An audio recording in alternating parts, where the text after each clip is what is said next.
Hi! In front of me is Poco F5 and today I would like to show you how you can open apps in floating windows.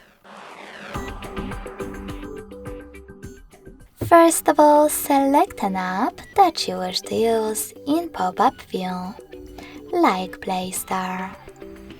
Then access background apps.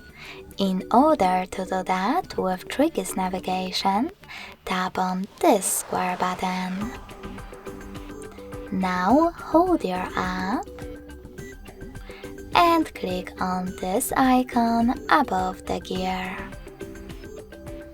As you can see, now I can use my app in pop-up view.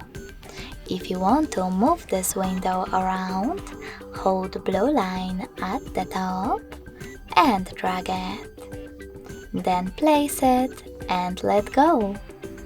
If you wish to use it to overlay the other app, click on the other one and operate in both.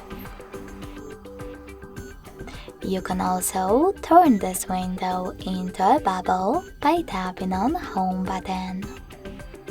Then access it by holding the bubble and dragging it. If you wish to close this window, hold lower line instead and drag it down. Then tap on Home button. Thanks so much for watching. If you enjoyed this video, smash that like button, comment, and subscribe. Bye!